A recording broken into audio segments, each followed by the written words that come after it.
وأقول لها أنا ليس لي حزب ولا أدنى انتماء للسياسة، وبنات أفكاري نبوءة قريتي خضراء طازجة بلا أي انتكاسة، ولأجل عينيك اللتين إليهما تهفو القلوب وتنتشي فيها الحماسة، ولأجل هذا الصبح في الوجه المطل ببسمة والقلب زنبقة وماسة، أعطيك أغلى ما سأملك يا حبيبة عمرنا، أعطيك صوتي في انتخابات الرئاسة.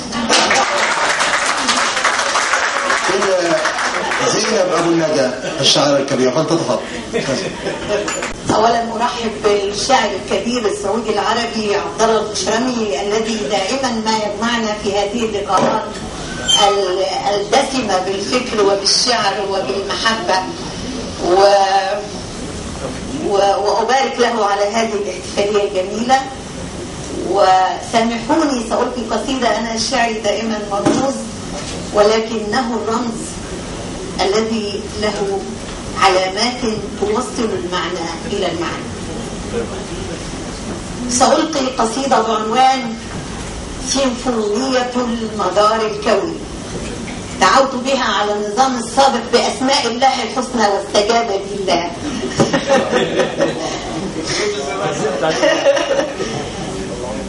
سيمفونية المدار الكوني. يا باعث الأنغام، يا باعث الأنغام، لا تباغت السماء في صلاتها، للشمس والأقمار والنجوم دورة، لا الليل سابق النهار لا ولا، شموسه في طلعة الأقمار تدرك، فالشمس إن تغلقت تألقت، والشمس إن تألقت تغلقت، ليفرش الظلام برده على أهدابها، للبدر والنجوم طلعة تخافتت أضواؤها، ترتب المجال في السماء للشموس كي يعود سحرها، سبحان من تعاظمت صفاته في عدل عدلها. للشمس يا مباغت السماء طلعة تعيد للحياة كنهها، وتشمل البروج بالنماء والشطوط بالهواء والقلوب بالنقاء والوجوه بالصفا شراعها الوفاء. ترجل المراهق الكبير للصواغر اللواتي من عبق، ترجل الردى وأشعل النيران في سماحة المدى، والشمس شاردة لا يفتح العينين في شروقها سوى البلابل التي تعودت تراقب السماء.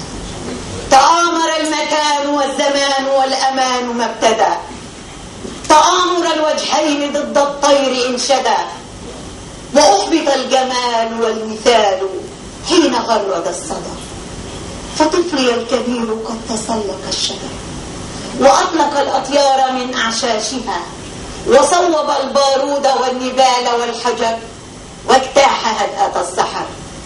من يطلق البارود والنبال لا يصاحب القمر، ويطلق العنان للغراب في الفضاء، ويقتل الجمال في خزائن السهر. فقاهر الألباب سرب الغيوم واعتدى، واشتد حنكة على سذاجة المدى، فأفسد الكلام والحوار والجدل، ومزق الثياب من علا براءة الجبل. يا طفلي الكبير، يا طفلي الكبير، لا تسل عن الهوى، فأنت قد سلمت واستسلمت للفتون والفتن، وطفلنا الصغير في حضانة الوسن ما تشكلت ملامحه ولا نما له بدن. للشمس يا معانق الموات طلعة تحول الجليد قطرة، وتنطق التمثال لو حجر، وتخطف القلوب والنظر، يدب في الجذور دفئها فيورق الشجر. طهورة إشعاعها يطهر المياه والجباه في خفاء. يا قاهر الألباب، يا أفسد الوئام هلا تمتنع، من يشعر الحروب لا يعانق السلام، وعاشق الجمال ليس في غضونه انتقام، من جفف الأزهار من جذورها يزاوج العدم. وكيف من فرق الأوراق عن غصونها عيونه تنام، كهزة اللبلاب في صيف المساء أرواحنا عندما نحب.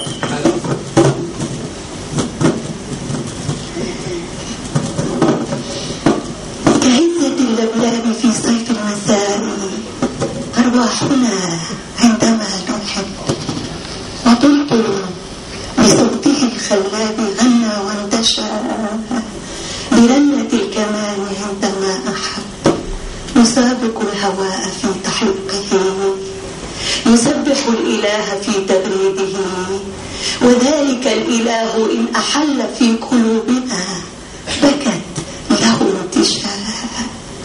بالمر منه نحتسي إن ضاع في عقب الدهر، لأنه الإله الآمر يقلب الأهوال فينا كيفما يشاء. لذلك الحب الإله الآمر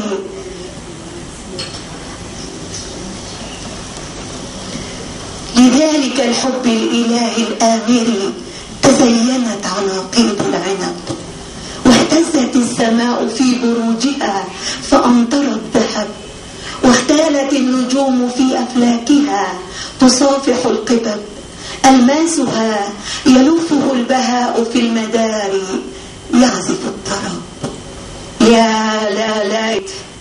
يا ليت من يطارد التحليق في السماء سأل الندم، وسأل القرآن إن فهم، وسأل البذور والجذور والزروع والرحم، وسأل النمول والقرود والنمور والبهم، وسأل النسور والصقور واليمام، وسأل الفراش والجراد والرجال، وسأل النساء والسطور والقلم، بأي ثوب تلبس الحياة، بأي شكل خلق الأحياء من عدم، أب انتهاك الأرض والأعراض تقطف المنى، أب اقتناص الصقر لليمام ترفع السماء. الثور في أوج الصراع إن تكاثر طعانه قاتل مقاتل أو ميت، هل لا يهادن المباغت؟ يا ليته احتكم وجاوز الندم، وسأل القرآن إن فهم، بأي ثوب تلبس الحياة، بأي شكل خلق الأحياء من عدم. سبحان من تسامت الأسماء كلها باسمه، أسماؤه الحسنى التي بالنبل ميزت ملامح البشر، باسمه المعز والمذل والعظيم والرحيم والعليم والكريم والمهيمن القدير والعلي والسميع والحكم. تفارقت غرائب القدر، سبحان من تخلقت صفاته في نبته، سبحان من أعجز العقول والعلوم والحكم، وخلق الأزواج كلها من الذي لا ينعدم.